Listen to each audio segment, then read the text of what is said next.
Guys, welcome to my YouTube channel. If you see me looking down, just pardon me, just because I have got my iPad with me and I've got notes. Look at me speaking like a YouTuber. If you see me looking down, things you hear people say and then you don't really understand why until you actually have to do it. Anyways, I'll be talking about trying to understand the lightning. Today we'll be talking about realistic tips to growing your natural hair. And why do I say realistic? It's just because these tips are not necessarily about products, they're not necessarily about your routine. We'll get into those as time goes on. It's not going to be about the styles or your product, just realistic things to you saying, I want to grow my natural hair, I want to be a naturalista. What are the things you should have in mind? Things that probably you haven't heard about or that you may have heard about, but I'm going to share them anyways. And I think they're just the major things. So things I think also helped me while I've been on this natural hair journey. So the first one, like I said, just pardon me if you see me looking down, is because I'm looking at my notes. The first one is, I'll probably read it out. So my number one tip is make up your mind. Let me reiterate it. Make up your mind. I think it's not enough to just say everyone is going natural and I also want to go on this natural hair journey. And of course, it actually seems odd because the hair that we now term natural is our gifts from God. It's how we were born. It's ours. It's what we were meant to have in the first place. But I think over the years, between relaxing your hair and having braids and with wigs and everything, it's now like a big thing that I'm growing my hair. Like, it's your hair. It's just like saying I want to start breathing with my natural nose. Like, it's a nose that you had from the beginning, except you went ahead to do like some plastic surgery and stuff which you can't reverse, but it's what was meant to be yours in the first place. Coming from all of that, we need to make up our mind. So make up your mind that you want to grow your natural hair, notwithstanding anything. Make up your mind, go in knowing that there are going to be challenges. Think nothing good comes easy, and no matter how easy something is, it takes effort. Even if you just want to boil water, you need to walk to the kitchen, you need to put it in the kettle, you need to turn it on. Everything takes effort, but you have to make up your mind that you want to do that or that you want to grow your natural hair. But understand that if the hair has been given to you, it means you can manage it. You have the power to manage it. It shouldn't overwhelm us. We should just have it at the back of our mind and know that we can manage it and we can have long, can have beautiful, and you can grow your hair. And of course, it is not for everybody. Not everyone wants to have natural hair. Not everyone wants to grow their hair. But if you're interested and if you think that that's something you want to do, I think the first thing you have to do is make up your mind. Just make it up. And also be ready to love your hair. I promise you, once you love your hair and you spend time with your hair and you get to know your hair, it will be worth it. The way I'm saying it now is like hair is now a human being. I was like, get to know what is part of you, and it's just beautiful. I think I'll keep on saying it. Natural hair is beautiful, and everything you think you can achieve, be it the braids, be it your wig, be it your relaxed hair, natural hair can give you that effect. If you grow your hair long enough, you can rock it as braids. You can stretch it if you want it, or straighten it if you want it to come as a wig. You can also rock your fro. So it's really diverse. But make up your mind that you actually want to be natural. We don't want to drop in on the way, because I think one of the main objectives of me doing this video is trying to encourage people who have become natural, not going back after a few months or after a year or two, and next thing you see is, oh, I've relaxed my hair, or I couldn't cope with it anymore, it was too tough, it's just too difficult to handle. But I think if you go with the mindset of, it's my hair and I want to manage it and I'm making up my mind, I think it's something you will be able to do. I think I've spoken enough on that point. My number 2 point is going to be flexible with your hair.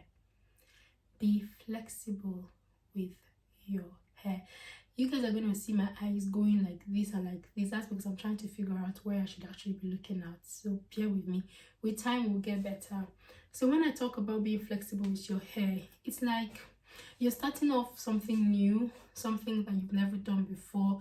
I don't think you should be hard on yourself. I don't think you should start comparing, or you could be starting from scratch. You could be transitioning from a relaxed hair or a texturized hair into being into a natural hair. So be flexible with yourself, relax, give yourself grace, allow for flexibility. It's not just I'm now natural and I always have to be in my fro. We have our protective styles for those of you who wear your wigs, if you like braiding your hair with extension, if you like tying scarf like me.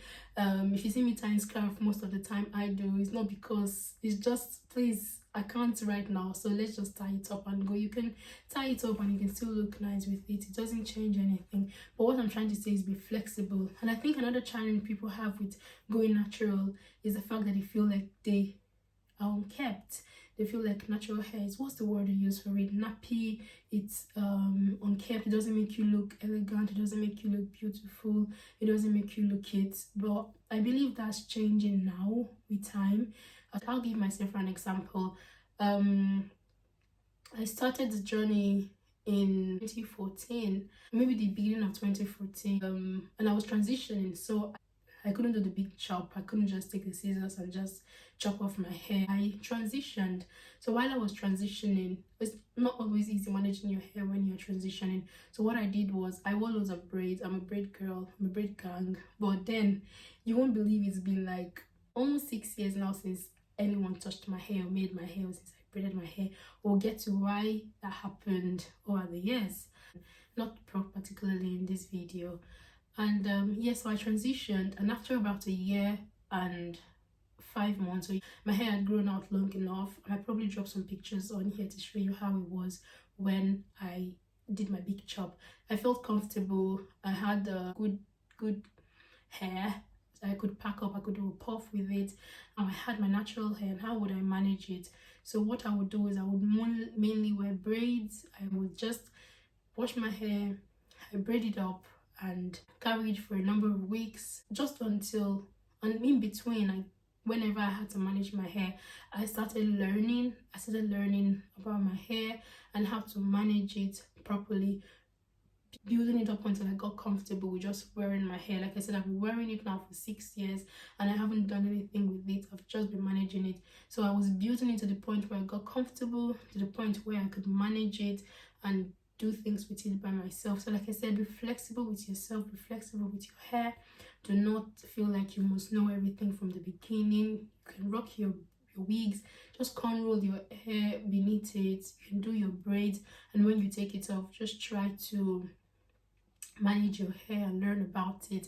And the more you learn about it, the more you would find it actually easier for you to continue. I think most of the problem is that we don't persist enough. We just stop. It's stressing us, it's hard, I can't come through it, and that's it. We just give up and we're back to relaxing it and just put it in, which I said there's nothing wrong with that. But if you want to be natural, I feel like these are some realistic things you should know about growing your hair. And this is going to lead me to my number 3 point, and the third point is going to be flexible with your routine. I'm going to put myself an example also. So when I first went natural, like I said, I transitioned and I was wearing braids, and even after I chopped off the relaxed bit, I also wore braids, and my routine then was once in a month, if not longer. I think it was probably longer than that. I was probably washing my hair. So if I had my braids in for 6 weeks or 2 months, well, my hair was gonna be washed when it was, when I take off the braids. I think I probably reduced it to a month when about 6 years ago, when I said I just wanted to be in my hair. I was not going to wear braids anymore, and I just wanted to feel my hair more and just spend time with it and get to understand it and manage it myself. And it was only recently, maybe 2 years ago thereabout, that I decided to start doing my hair every 2 weeks. So I would wash my hair every 2 weeks, and of course in the future I plan eventually, if it gets easier, I can do it once a week. So like I said, be flexible. That is how the journey you would enjoy your natural hair journey and have a soft life with it and just chill about it. It's hair in the end. It is hair in the end. It is just hair. It shouldn't stress us. It shouldn't put pressure on us. The thought of our hair shouldn't just, it's just hair. We shouldn't make our life fit around our hair, but our hair should fit around our lifestyle. I would remember times, even like I said, and in the journey you learn from it. I remember times when back in uni and I had this day programmed in my head that it was going to be wash day, and on that day, don't call me, don't arrange outing, don't even speak to me because it's wash day, and I was anticipating it and I was it's wash day, it's gonna take all my time and all my day and stuff like that. I feel like we shouldn't do that, but it should be like a chill day. You don't have to do your wash day in one day. You can spread it over 2 to 3 days. You don't have to just dedicate a day. Well, gone are those days, and yes, we'll talk about how to get there, how to get to the point where you can just jump into the shower, you're done washing your hair and you're out with everything, you're done doing everything in 2 hours and you have the rest of the day. I actually noticed that I was getting faster with caring my hair, because when I'm done with my wash day, sometimes my husband is like, oh, so in your mind now you've mastered the act of washing your hair under 2 seconds and you're just doing everything. But like I said, it comes with spending time with your hair. So be flexible with your routine. Just plan ahead, but be flexible with it. See what works for you. Try things and amend things and just move things around. It doesn't have to be a one size fits all. You mustn't do it. And if on a day you plan to wash your hair and you're not just fully feeling it, then just move ahead. Don't do it that day. Don't go into it frustrated because the thought of it, then you might end up just thinking, oh, this hair is so hard, I'll just relax it or I'll just chop it off. It's easy. If you wear your wigs, just do your cornrow, pop it up and just go your way. They are nice scarves. I think we underestimate like the beauty of scarves. Get it in all the colors that you want. Just pop it on. You're going out dressed nicely and you just stand out with that kind of look. I don't know, and I think people would adjust eventually to how you look, and they will be all right. In the end, they will be all right. And the fourth one is going to be, listen, it gets easier. It gets easier. Because now when I look back, I think of it and I can't imagine myself just waking up one day and saying, I want to relax my hair because it is tough. It is too much. I can't comb it. I can't imagine myself doing that. I think I've gone way past that, and you too can. Once you understand that it gets easier with time, the more you spend time with your hair, the more you get to know what your hair likes. Like anytime with my hair, for example, I take myself as an example, I've got to understand that my hair shrinks a lot. I remember putting a video out on Instagram asking people about the percentage you think my hair would shrink, and some said 75, some said 80. Left for me, my hair shrinks like 90% because I do not understand why a hair or why my hair that is almost at my waist is here. Like there's no difference between when I did my big chop or now. There is no difference. The shrinkage is forever the same. My hair shrinks a lot, and I know that my hair doesn't like to stay in this state for long, so I only put my hair in this state when I know that wash day is near, or when I'm about to transition between a style or to another one. If I'm kind of like redoing my hair after 1 week, and if I want to just transition, I know that I'm going to twist this back up. But occasionally, like I said, allow for flexibility. If I do not feel like I can still keep my hair like this for another 1 week, pending when my next wash day is, I'll just make sure I moisturize it. So I like doing twists, but mini twists, the takedown, of course I try my best to be very careful and I moisturize as I go in. There was a time I noticed that wasn't working for me, so I'd rather go with like really chunky twist or medium-sized twist, and yeah, so that the things that I feel like my hair does not like. My hair doesn't like being stretched during the winter time. I think that applies for most natural people because it just doesn't make sense that you stretch it out, you want to look all nice, and the moment you step out, it's already all shrunken and it's already getting matted up. But I've noticed that during the summertime, when I stretch it out, it lasts longer, it's nicer, it's fuller. So these are the kind of things you get to understand when you spend time with your hair. You get to understand the products that work for you. In my case, I'm not really or necessarily a product junkie. I just buy something and I like. What I try to do is I try to change it every couple of months. I'll just try something new, something different. I try to use a shampoo that is moisturizing also, so I just try to stick with that. I don't go for any particular brand. I feel products are good, you try it, and if it doesn't work for you, I tried some of them, they didn't work for me, I didn't like them, and I dropped them off. I probably didn't like the shampoo, but I like the conditioner, just like the one I normally would use in conditioning my hair. I'll leave a picture on it here. I like the conditioner, but the shampoo is a no-no for me, and I wouldn't use it anymore. But I try, and I don't go for really costly things. I just find something and I use, because in the end, what retains the hair is this final tip, which is the fifth tip, is leave your hair alone. Let me repeat it in case I wasn't into the camera. Leave your hair alone. So I'm a number one fan of, I do a style, because now I wash my hair every 2 weeks. I do a style and I leave it in for 2 weeks, and the next time I touch my hair is when I'm about to take it down and wash it for the next style. So that's basically it. If I was going to rock this, I would leave it this way for 1 week and I wouldn't touch it.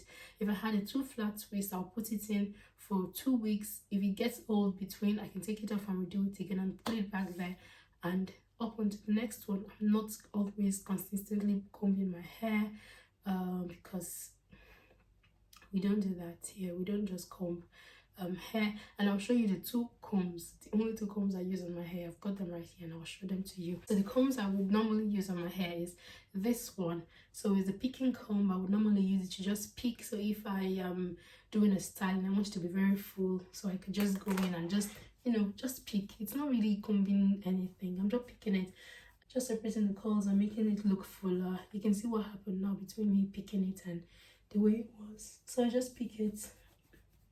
That's what I would use this to do, just to pick. Look at this, look at how it is now. If I was to pick this side, let's see. So you're basically just not doing much.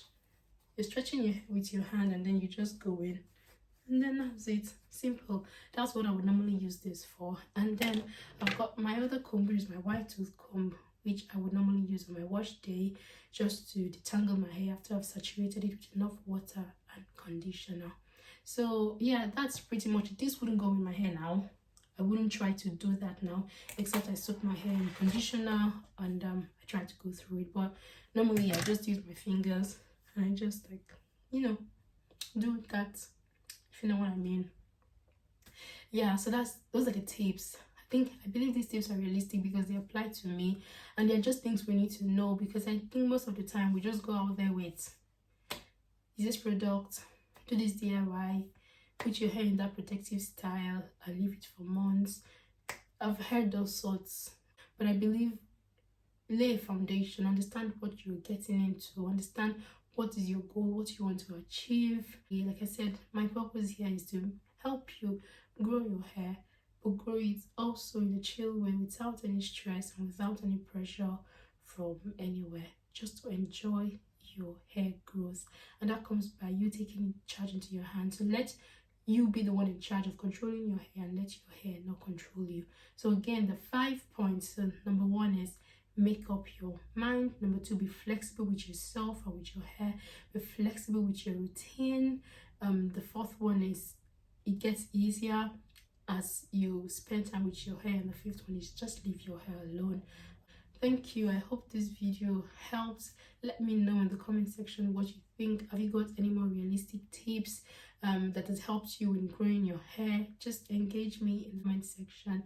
Let me see and what you think about these things I've said, and if there are things you'll be able to implement, or if they made you see things differently. And don't forget to like, don't forget to comment, don't forget to subscribe.